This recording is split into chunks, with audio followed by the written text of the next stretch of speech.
Hello and welcome to Wrestling at Random. I'm Jeremy Deemer. And I am Adam Summers. You're here in season 5 of Wrestling at Random, where if you've been listening, we've been telling you that the randomizer is jam-packed with more wrestling than ever before. Some 19,000 professional wrestling shows, upwards of 60,000 hours of pro wrestling dumped into the randomizer for season 5. And when you have that much wrestling in the randomizer, sometimes it pulls really off the beaten path wrestling shows. And that is certainly what we have for you today. It is an episode of WWA Wrestling, the Indianapolis based territory from 1977 with, we'll get to it in a little bit, some big stars in the main event. WWA All-Star Championship Wrestling, April 16th, 1977. This show aired on television in the Indianapolis area, and we did learn it goes all the way up to Champaign, Illinois as well.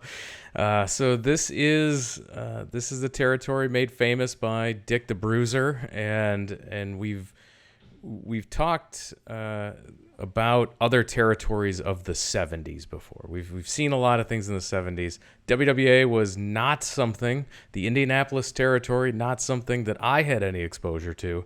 And so this is one of the great things about this podcast. The randomizer can just pull any show from any time, any territory, and it's taken us somewhere that's a blind spot for me for sure. Yeah, it's interesting in that, you know, if you're a longtime listener of the podcast, you've heard me mention that Bob Luce's World Championship Wrestling, the Chicago territory, ran mostly out of the International Amphitheater. That is the wrestling that my dad grew up on, and I heard all the stories about that. There really isn't any footage of the era that he watched, but here in 1977, it's probably some, I don't know, 8-9 years after he was watching. So I'm sure he was out of watching it. But this is, for all intents and purposes, while it's in Indianapolis, this is the same territory. You have Bob Luce referenced on this show as being the promoter. Many of the top stars of his Chicago promotion are here, including Dick the Bruiser, Moose Cholak, the world's most scientific wrestler, Wilbur Snyder, who my dad used to always tell me about. So it's a trip to see some of these guys in action in a sister territory. Like you mentioned, we fire up the randomizer every single week. It will pull any show from any time. And this is how we do the show. So we're going to go through and review it right now. Let's start with the very 70s funky theme song. Yes. It may be playing underneath as we're talking right now. It's not quite the All Japan 80s, 90s open, but it's pretty damn good. I enjoyed this. I was very happy. This was not on Peacock/WWE Network, so we didn't get some lame thing overdubbed. We had something that very much felt like it was of its time. What also feels like it's of its time is old men everywhere on this show, and that includes play-by-play man Sam Menaker, who's ringside, and we also will have Bob Beach, a man certainly of his time as a ring announcer here on this show. Yeah, let's talk about the arena as we go right to the open. Sam Menaker welcomes us to the show, and he's standing at the ring. We pull out to see that we're in like maybe a small arena, like a civic center, a large gymnasium, somewhere in between a large gymnasium and a National Guard armory and a small arena. Big civic center armory vibes. And when you look at WWA's other shows, we were actually talking right before we started recording, we were unable to find the exact location for this show. The WWA archives on Cage Match are scattered at best, but when you look at some of the other buildings they ran, including the Hammond Civic Center, a building you and I have seen many a wrestling show at. They also ran in Terre Haute, Anderson, Indiana, Vincennes, Indiana, which are staples of IWA Mid-South later on. These aren't big cities, so I'm pretty sure these were, like you said, on the big end civic centers and on the small end National Guard armories. The open of the show, when Sam Menaker is talking, the building looks pretty empty even at ringside. It's nowhere near full. When we get to the matches, the ringside area is pretty full, really full, actually. There are camera shots where you see some of the bleachers. They're darkened, like modern wrestling. They've got the lights dimmed, and you can tell those sections aren't open. But the parts that are open are pretty jam-packed. We go to Bob Beach, our ring announcer, for the introductions of our opening contest. The Bounty Hunters, with their manager, Cashbox Kent. This guy, oh my God. We'll stop there for a second before we get to the next introductions. Cashbox Kent or Ken. It was hard to tell exactly what he was saying. This guy is something else. We'll see him throughout this match. He's in some ways he reminded me of like a poor man's Jimmy Hart. Jimmy Hart, yeah, exactly. I had the small, scrawny, running all over the place. Annoying is his deal. That's his shtick. No megaphone, but otherwise just an annoying guy. I also was amused by when Sam Menaker kicked it to ring announcer Bob Beach. Sam Menaker referred to this as a team match. So I was wondering if tags are going to be needed or if it's just going to be a tornado rules match. But yes, it's the Bounty Hunters who, as the match goes along, Sam Menaker will tell us are Bounty Hunter Bounty Hunter 1 and Bounty Hunter 2. They don't wear masks. No. I have never seen a team referred to as 1 and 2 or A and B when they are not wearing masks. They're both not particularly great shape. They're kind of the skinny fat deal as far as a reference to pro wrestlers that you've heard before. Big Tex Schlesinger vibes. Yes, a slightly thinner, but very much Tex Schlesinger build, hair, both in terms of on their head and on their body. Yes. Not quite Dutch Mantel body hair, but that was really the only way I could distinguish which was the other. I believe two had all body hair. Two was very body haired up. And I'm offended by that. No, they're just both gross people. Yes, they are 100%, which is what they should be here. They are bounty hunters in a 1977 Midwest promotion. They should be hairy. They should not be in good shape, and they should be gross. They check all those boxes.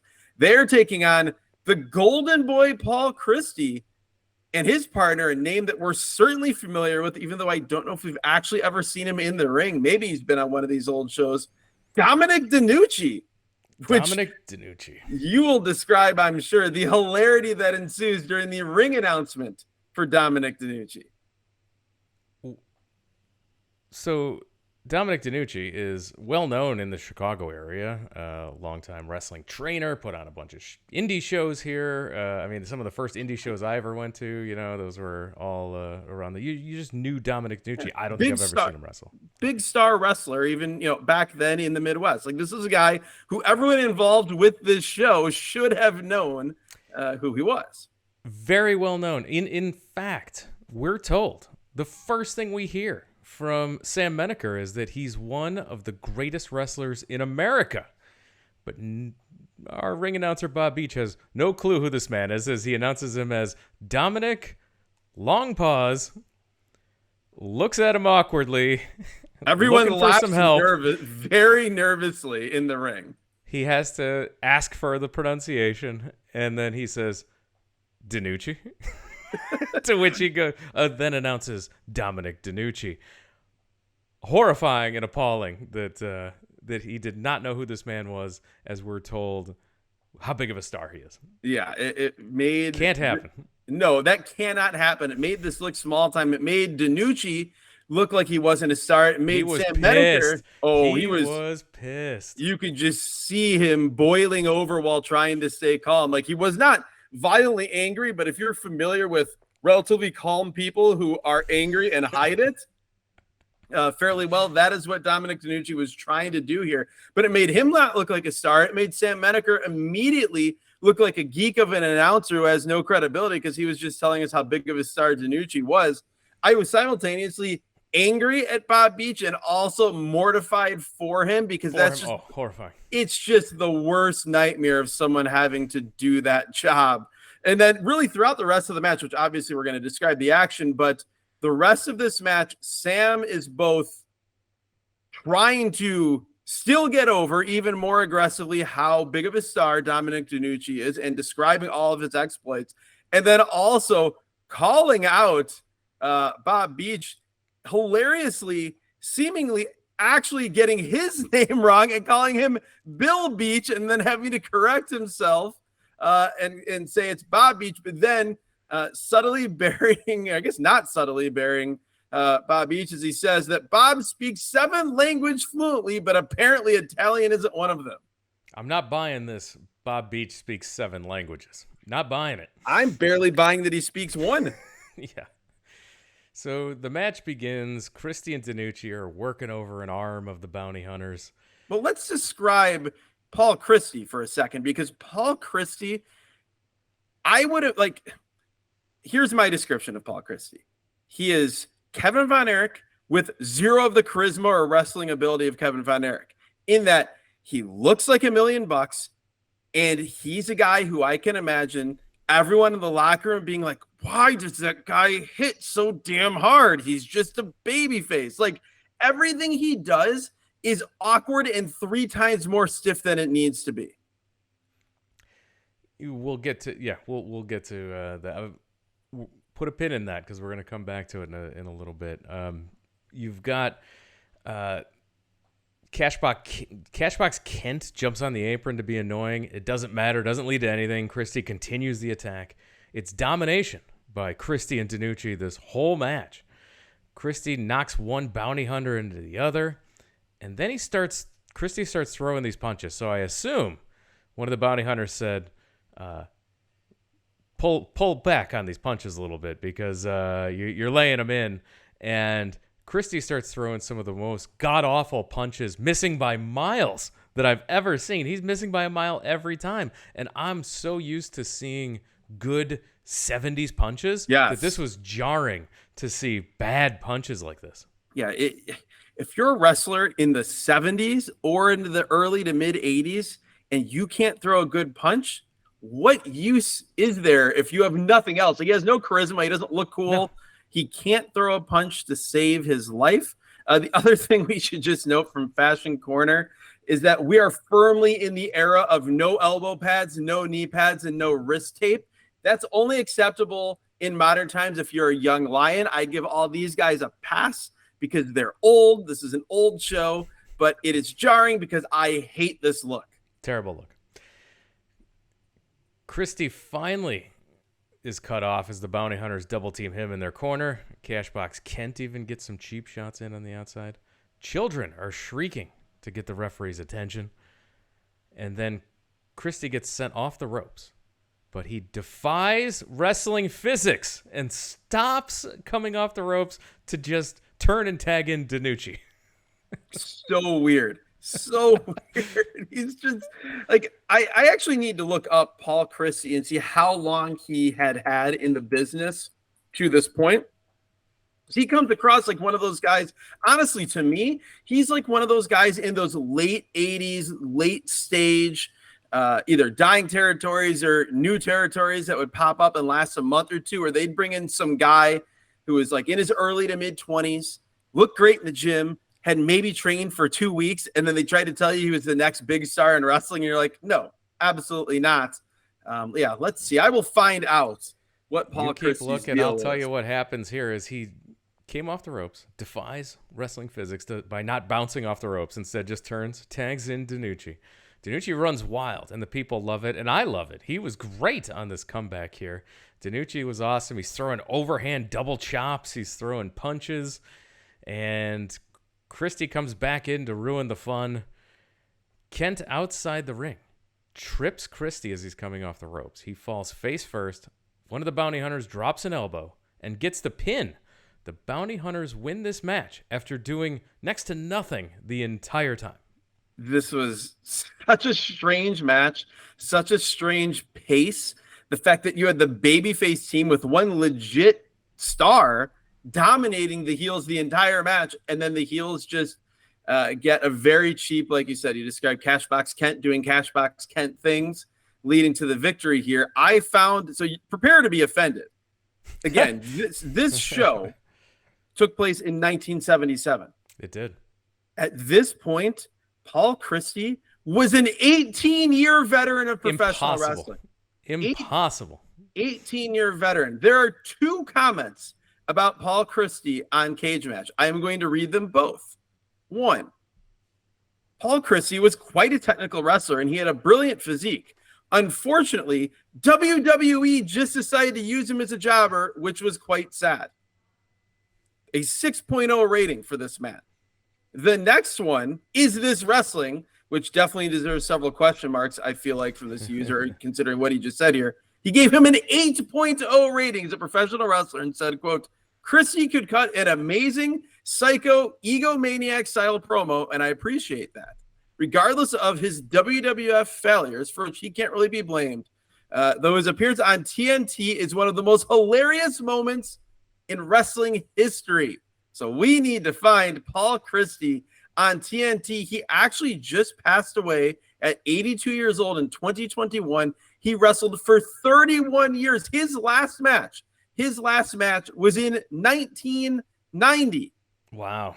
Which I can't find because the latest listing that Cage Match has for Paul Christie is all of his job matches throughout 1986 in the WWF. His last WWF match, according to this, fittingly, considering a recent episode of this podcast, was against Billy Jack Haynes. There he is. We continue to be a stealth Billy Jack Haynes podcast. Man of season 5, Billy Jack Haynes / Black Blood. We go to the back, or we go to some place where Sam is interviewing Spike Huber in front of a fireplace. Where is this? Is this I don't cabin? know, What, but it's cozy AF. Is this Sam's living room? Where I are want we? this to be my my winter residence. Yes. I want this to be my cabin. This is, like I said, it is quite cozy. I'll tell you what doesn't seem cozy, though. Sam Huber's shirt. No. That's all right.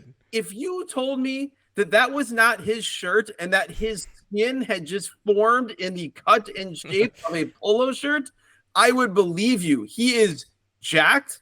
He has curly blonde hair that with the shirt that appears to be attached to his body. His look is giving off definite Larry Sweeney vibes with none of the Larry Sweeney charisma. None. No charisma. He says nothing. He's terribly boring. We're told he's a clean, scientific wrestler. That's about it. There's nothing to this. He tells us one important thing, though. In addition to Moose Cholak being in this territory, Ivan Koloff is here, and Jimmy Valiant sadly does not make an appearance on this episode, but he is part of this territory as a dastardly heel. Last time I heard about dastardly heel Jimmy Valiant was Mike Sempervive telling us about it on a recent episode of our podcast over in the bonus feed. A Mid-Atlantic show, fittingly enough.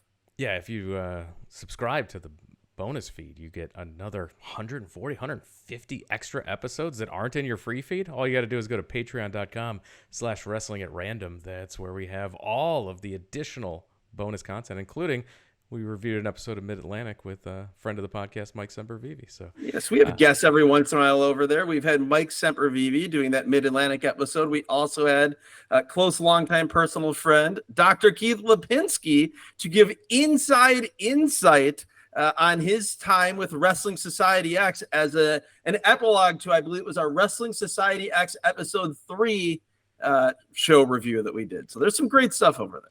Absolutely. And if you're an Apple Podcast subscriber, you can, if you're listening to the podcast right now through Apple Podcasts, there's a subscribe button you can push right there. It unlocks all the bonus content that's already in your feed. Same thing with Spotify. You can push the button over there as well, get all of your bonus content in whatever podcatcher you choose. We should reiterate, just to make sure everyone understands again, that is upwards of 150 episodes as we record this episode now, 150 episodes of Wrestling at Random that are exclusive to the bonus feed that you have never heard. They're every bit the quality of these, maybe even better sometimes, because sometimes better. The stuff we get over there, whether it be the oddball stuff from the randomizer early on or the last half year or so of intentionalized shows where people give us, it might be one week a Mitsuharu Misawa curated list. The next week, it might be us reviewing Body Slam the movie. And the week after that, it might be an Abdul the Butcher curated list. So you never know what you're going to get over there. It's a good time. All things you can listen to right now in the bonus content. And here we go back to the ring as we've got a match between Chief Bobby Bold Eagle taking on Frankie Valois. Okay, so I just spent a couple minutes saying that the most ridiculous things that we review are in the bonus feed. I wish I could remember some of the names. Longtime listeners of this podcast will know certain wrestlers that have broken us, particularly jobbers, but wrestlers in particular that have broken us. This guy, Frankie Valois, is the most ridiculous looking professional wrestler I have ever seen in my life. And I've been watching wrestling since I was 3 years old, and I'm 42 years old as we record this. The build, the physique, the face, this guy is the most gym teacher that's 70 years old from the original Wonder Years television show, pro wrestler that you have ever seen in your life. If I had to describe his physique, it's Dr. Robotnik. He is rotund in the middle. He has toothpick legs. He looks, again, like 85 years old. Like, he looks like he spends his entire life hanging outside of the VFW hall smoking. This guy is incredible. We call that California raisin syndrome, when you've got the tiny legs and the big body. And yeah, he is 55 years old at the time of this match. This man is only 55. He's 10 years younger than present day Sting at the time of this recording. Jesus Christ. Even on this show, it is crazy that this guy is only 7 years older than Dominic DeNucci. Dominic DeNucci is like 47, 48 years old on the show. And while he doesn't look particularly young, he's in incredible shape. He looks like an athlete. This guy looks like if you stretched out Beer City Bruiser like an extra foot. That's what this guy would look like. You have to watch this. You have to seek this show out wherever you can just to see this man. Frankie Valois. He's looking every bit 80 here as a 55-year-old. And like 6'8", 6'9". This guy is a tall professional wrestler with the weirdest tall guy body I have ever seen.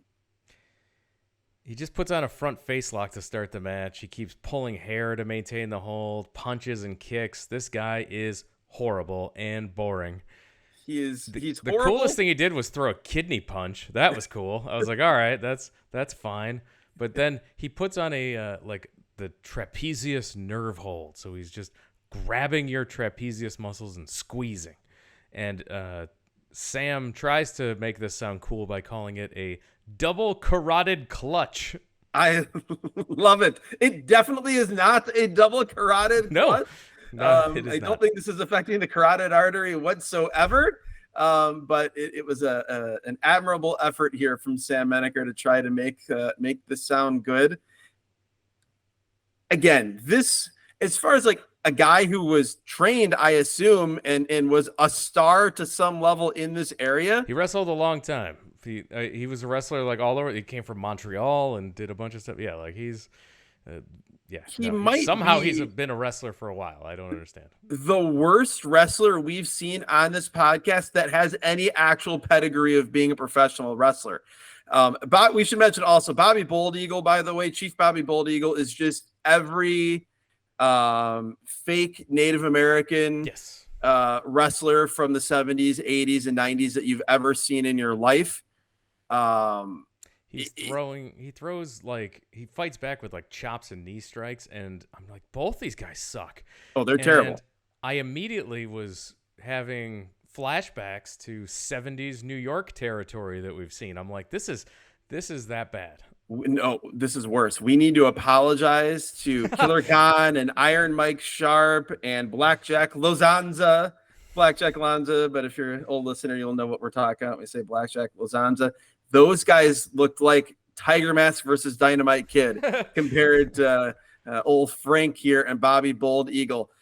Frank is so determined to not take a bump. It's like watching modern day Togi Makabe in New Japan, but times 10. He is just bound and determined to not take a bump. He throws the weirdest looping punches to the side of the neck. They're like sledges to the back, but instead they're to the front like punches.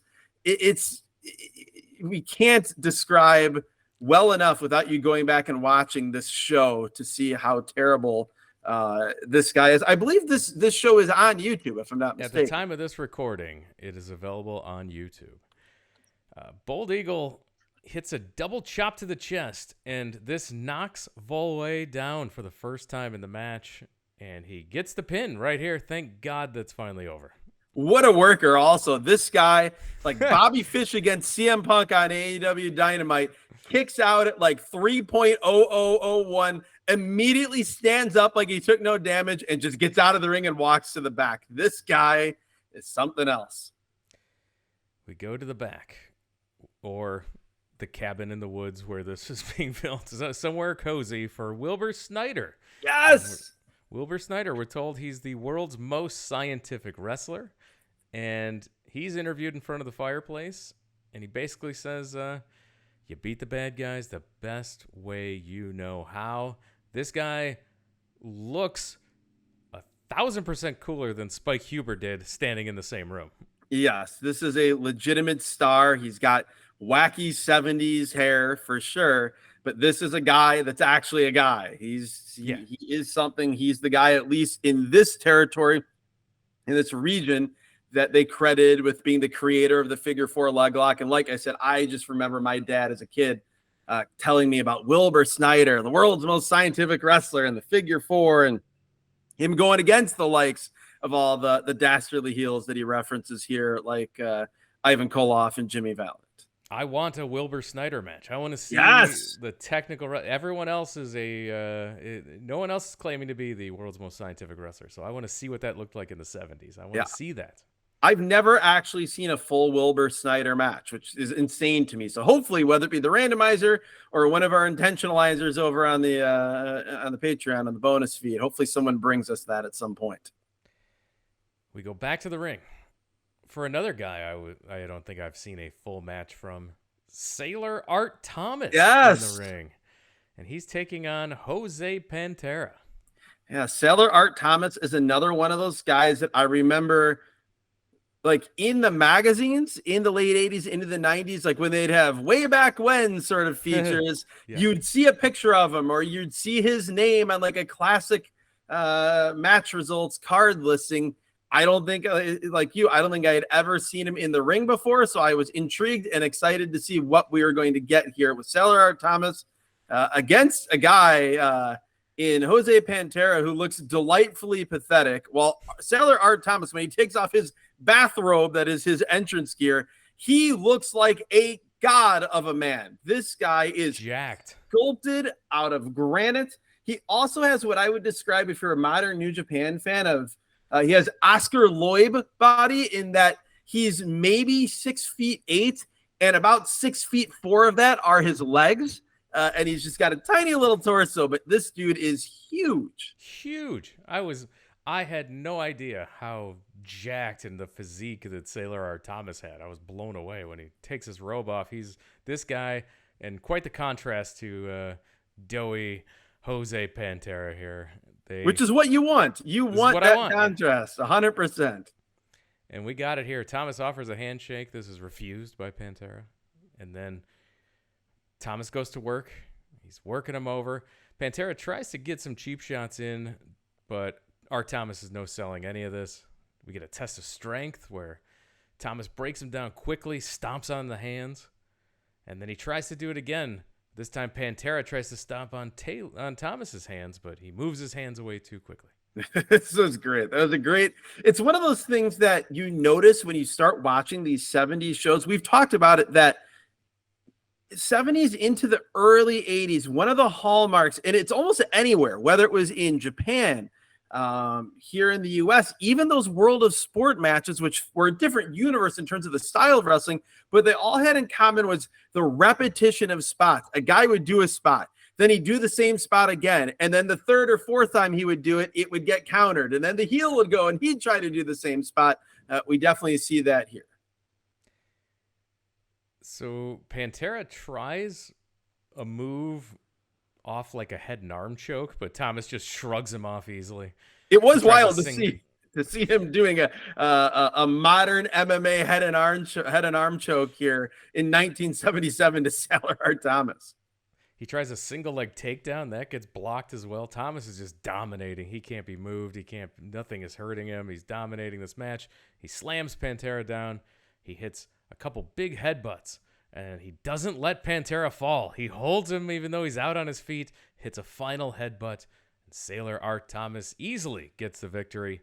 Best match of the show so far. Yeah, I enjoyed it. I mean, I wouldn't call Sailor Art Thomas a great wrestler, but he's huge. He's got presence.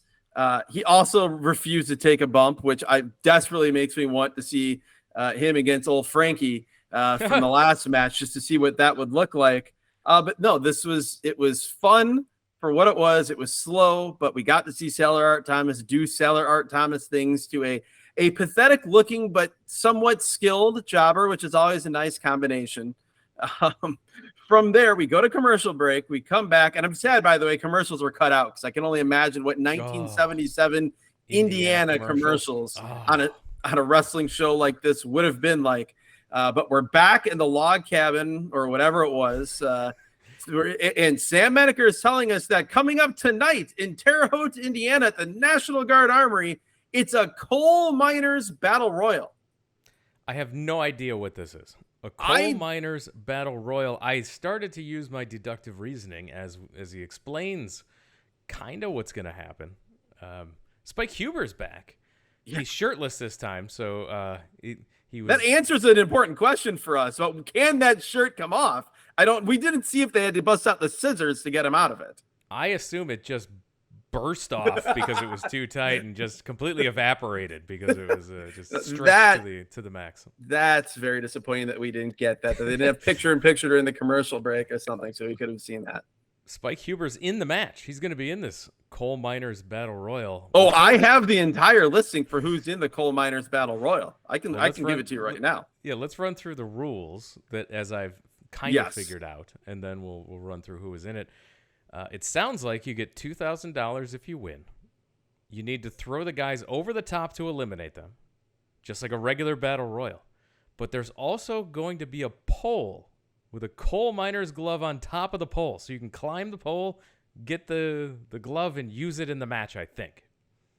It feels like one of two things happened. Either they spun the wheel and made the deal, yes, or little baby Vince Russo sent in an idea to Bob Luce, and this is what we got. So for the show itself, which again took place April 16th, 1977, the same day that this TV show aired earlier in the day, it is Steve Regal, not that Steve Regal, the Steve Regal of AWA fame, American, not the same guy. It is Steve Regal, Blackie Guzman, Bobby Bold Eagle, Chi Rodriguez, Igor Volkov, Jack Cougar, Johnny Starr, Jose Pantera, Moose Cholak, Paul Christie, Spike Huber, and the world's most scientific wrestler, Wilbur Snyder, with Steve Regal, not that Steve Regal, Steve Regal from Indianapolis, Indiana, trained by Bobby Heenan, Mr. Electricity, Steve Regal, getting the win here. Nice. And it sounds like then that Igor Volkov and Moose Cholak worked twice because they were told they were also having a match on this show because Igor Volkov came out and he was interviewed as well. He said he'll be at the Terre Haute National Guard Armory to take on Moose Cholak. And we're reminded that every territory had a fake Russian. Oh, yes. Yes, absolutely. And here Igor Volkov is that fake Russian. Absolutely. And he lost via DQ to Moose Cholak on the show. Everybody worked twice. We had Blackie Guzman against Jack Cougar, Steve Regal against Chi Rodriguez. A time limit draw between Bobby Bold Eagle and Spike Huber. Oh, sounds hideous. Oh, that had to be horrible. Considering how bad Bobby Bold Eagle was in the ring and how much of a black hole of charisma Spike Huber was here in 1977, at least. Unless the time limit was 2 minutes. That match sounds horrible. I'll tell you what might have been even worse. A singles match. Paul Christie defeating Jose Pantera. Oh, brutal. Then we had Wilbur Snyder defeating Johnny Starr. And then, as you said, Moose Cholak defeating Igor Volkov by DQ. And Steve Regal winning the Coal Miners Battle Royal. Had to protect Igor Volkov. Couldn't have him lose to Moose Cholak in Terre Haute, Indiana. No. And we come back to TV for our main event. Karl von Krupp teaming with Ox Baker. Ox Baker. I feel like this might be our first full Ox Baker match here on this podcast. We've seen him at some point, but I don't think in a full match. No, and he's one of those wrestlers where even if you've never seen an Ox Baker match, you've seen Ox Baker. He was like the caricature of a heel wrestler from, I feel like, from the 60s until the 80s. He was like the caricature of it. Even into the 90s, I remember seeing him on commercials or seeing people made up to look exactly like him, screaming like a pro wrestler in commercials. He is one of those guys that if you were to look up what does a pro wrestler in the 60s, 70s, or early 80s look like, it probably is Ox Baker. Yeah, except he's more than just the archetype for all of those. He's got charisma, and he's running around and doing stuff. He's into everything. This Ox Baker's great. He's so fun, and the thing that I think, like, if you'd never seen him you'd never seen him in a match, and you'd only just seen him and you didn't know anything about him, your perception of Ox Baker would be this wild, brutal, violent, dominating wrestler like a Bruiser Brody or something. Instead, we'll get to it throughout this match. He's this big, intimidating looking guy that's like a total coward throughout this match. He kind of, again, we're going into the most rarefied era of wrestling at random when I say this, so I in no way I'm trying to say he was as good, but he kind of has a little bit of Big Cat Ernie Ladd vibes in that he's this big dude that's a coward. Their opponents, speaking of big dudes, the team of Andre the Giant and Dick the Bruiser. Now, you look at these four guys in the ring, and I am immediately like, these are stars. Like, we were given crap the rest of the show. Now the stars are here, and people are into it. I'm into it. What a difference 70s wrestling is. It's so star-driven. Oh, yeah. That you get the bends going from like regular geek wrestlers on this show to the stars, because the stars really are something special. I don't think, like, I'm trying to remember back through, 5 seasons now of this podcast on the free feed and 150 some odd episodes on the bonus feed. For any TV show we've reviewed, I don't think there's ever been this wide of a gulf between the star power in the main event and the absolute zeros for the most part outside of, yes, we had Danucci and Sailor Thomas, but they were wrestling total nothings in the matches. Like, they had no heat. Like, usually it's one of two things. If you've got these big stars on a TV show, it's a big territory and it feels like it the whole way through. Or if you've got the type of wrestlers that we saw through the first 3 matches on this show, the main event doesn't have any star power either. There is some serious whiplash here as we go to this main event. So the match starts with, oh, by the way, Dick the Bruiser, how old do you think he is at the time of this match? 80. Well, Dick the Bruiser looks exactly the same here as he would at Starrcade 90 refereeing Sting versus the Black Scorpion in St. Louis. Yeah, Dick the Bruiser, a spry 48 years old at the time. Impossible. Dick the Bruiser here is 17 years younger than Sting as we record this. What? He's 48. 5 years younger than Minoru Suzuki right now. What? Krupp jumps Andre before the bell and is immediately thrown outside. Literally jumps him. He leaps wildly across the ring onto Andre's back, and Andre just shakes him off to the floor and laughs. Also, Fashion Corner, Andre the Giant is wearing a Hawaiian shirt-styled blazer as he's in the ring for the introductions, and Karl von Krupp jumps on his back. Andre gives Ox a handshake and just squeezes the hand. Ox is flailing around. This was tremendous. Andre then stands on Ox Baker in the corner. He's throwing some huge punches. We hear the commentary tells us that Andre the Giant recently played Bigfoot in an episode of the $6 Million Man TV show. I find that hard to believe. To me, it's more believable that Bigfoot would play Andre the Giant on a wrestling show We also find out that in addition to Andre being undefeated in boxing and wrestling, he has also played soccer and rugby. Imagine this athletic version of Andre the Giant playing rugby. My God. The only thing better than that is Ox Baker, after all this punishment he takes in the corner, he, again, this big dude that looks scary but is a total coward, wants the tag, and Karl von Krupp just abandons him in the corner. So Andre has Ox Baker's arms pinned behind him. He's holding him so that Bruiser can throw a shot. But as soon as he turns his back, Von Krupp runs in. But Andre quickly pivots around, so Von Krupp nails his partner, Ox Baker. Great 70s wrestling pratfalls. Also, Ox Baker's selling his facials here when he's in this standing surfboard are incredible. Andre rams Baker and Krupp's head together. All four men are in the ring. Andre squashing Krupp and Ox Baker in one corner. Bruiser gets some punches in. And then Dick the Bruiser officially tags in, and he goes to work on Ox Baker. He's throwing big punches. He's pulling at Ox Baker's big, crazy beard. Karl von Krupp tries to break it up, and Dick the Bruiser has zero interest in selling for Karl von Krupp here whatsoever. You had me at Dick the Bruiser has zero interest in selling.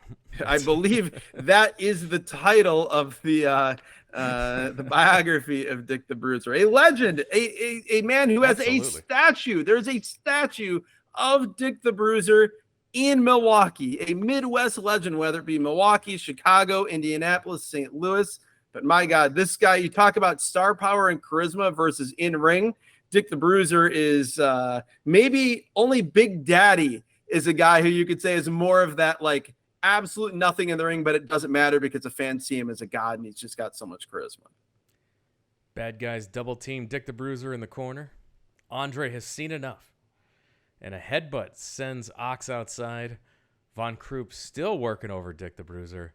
Andre then sprints around the apron of the ring to come help out Bruiser. This is agile, crazy Andre the Giant here. Yeah, which we've seen, by the way. You talked about the bonus feed in that Abdul the Butcher curated list that we had. There was an Andre the Giant match from, I believe, right around this era from Puerto Rico, where he was really moving. We also have that French wrestling show that we did with Andre the Giant in like the late 60s, I believe, taking Frankensteiners, just crazy stuff. But yeah, he's moving here. So you've got Bruiser sending Krupp into the fist of Andre, and then Bruiser puts on a stomach claw on Von Krupp. Andre chases Ox Baker around the ring. Like, literally, you don't think of Andre the Giant chasing people. He's chasing Ox Baker, and Ox Baker comically running away from Andre. This is great. Yeah, it's a little different than Andre the Giant and Haku against Demolition. Remember that one? Yes, we reviewed that here as well. We get an eye rake to break the hold, and Andre tags in.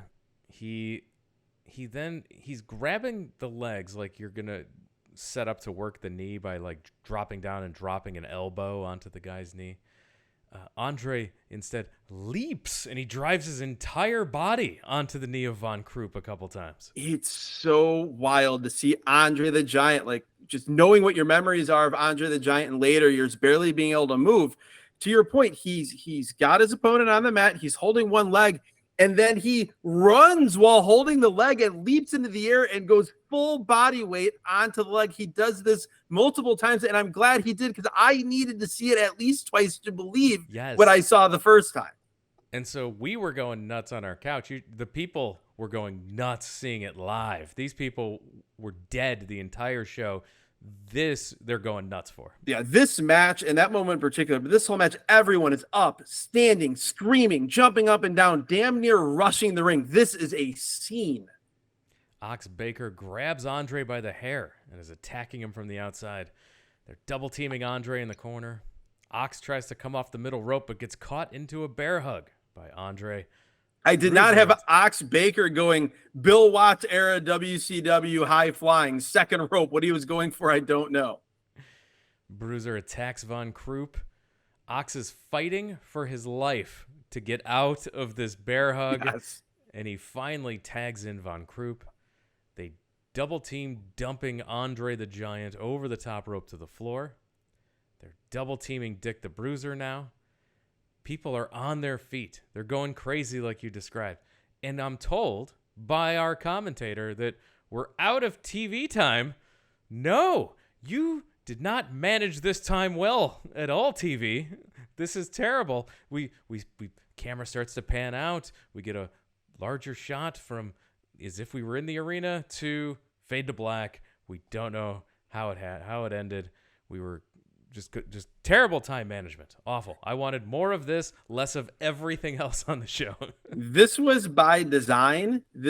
I remember my dad telling me that like every show he watched of Bob Lewis's World Championship Wrestling back in the day, again, like the sister territory to this, every show would end that way in the middle of a match with the announcers screaming, fans are out of time. We got to go. At least like into our era, like Jim Crockett Promotions, they would do that like after the match ended and there was a brawl happening. I feel like that was, you hear David Crockett screaming, fans are out of time. Here it's during the match. It is, through modern eyes, completely unforgivable, like you said, given everything else that we had to watch. That here, like it's really reaching a crescendo. We had Andre get dumped over the top rope, and then the heels keep kicking him off the apron when he's trying to get back in. And you want to see how it's going to happen, but you're not going to see it because you got to go to the arena to see how the big matches end. It's basically the equivalent of not showing the first 3 innings of a baseball game on TV back in the day, or when the Blackhawks wouldn't show the home games because they were worried people wouldn't go to the games. That's basically the mindset here. Yes. All of those things were incorrect, and I'm glad that in modern times we've had a market correction on all of those terrible decisions. No, this felt like wrestling from the underrun era rather than the overrun era. Favorite thing on this show for you? Without a doubt, it's the main event. Like, I enjoyed, I got a kick out of seeing Sailor Art Thomas. I laughed at Frank from Quebec, who is definitely the worst thing on this show. But without a doubt, it's the main event. It's the star power. It's seeing Andre do that running drop onto the leg, and just seeing these people who had otherwise been bored out of their minds absolutely lose their minds. This wasn't a dead crowd. This was a crowd that hadn't been given a reason to be alive, and then they were given life by these men in the main event. Yeah, you're absolutely correct there. Worst thing on the show for you? It's everything about Frank, but Frank Valois. But outside of that, I mean, the only answer is that this ended before we got to see the conclusion. Even if the conclusion was just the ref throwing it out, still wanted to see it come to a conclusion. Honorable mention to Bob Beach screwing up DiNucci's introduction earlier as well. Yeah, no, that is the correct answer. That is the correct answer, because what I'm saying was the worst thing. That's a product of its time. That's just how TV wrestling was done back then. There's never an excuse for getting a superstar's name not wrong, but just not knowing the man's name and having to ask him sheepishly. Yeah, that was bad. And with that, we're going to call it a podcast. If you want to know what shows we're going to be reviewing on both the bonus feed and this show, you can follow us on all the social media platforms at Wrestle at Random. And you can interact with the show. If you have memories of this territory or any of these stars we mentioned today, we'd love to hear about it. The best way to interact with the show is via social media, again, at Wrestle at Random, or via our YouTube channel. We have the video version of this podcast there, so if you do consume your podcast via YouTube, it's available there. If you'd like to watch us talk about wrestling, it's available there. And we love when people throw comments, and we can have conversations in the YouTube comments as well. So make sure that even if you don't, throw us a subscribe over there. It helps us work the algorithm so that other wrestling fans can find the podcast. If you can't support the show financially through our Patreon and our bonus content, you can always support us as well by telling your wrestling fan friends about the show, show them how to subscribe to the podcast, and have them take a trip down memory lane with us. And all the links I described, the entire back catalog of this podcast, which are all free right now, you can go to our website at wrestlingatrandom.com and has the entire back catalog, 5 full seasons of randomly chosen wrestling content for you to enjoy. And with that, we're going to wrap it up. We're going to call it a podcast. Adam, thank you for joining us. Thank you, Jeremy. Thank you, Randomizer. We always talk about shows sometimes where it's like, we could live to be 1,000,000 years old. And as much as we love wrestling, we would have never found ourselves watching this particular show if it wasn't for doing this podcast. This falls firmly in that category. I had a great time. And yeah, we'll see. Who knows what the Randomizer will bring us next week. Thanks again, everyone, for listening. Talk to you again.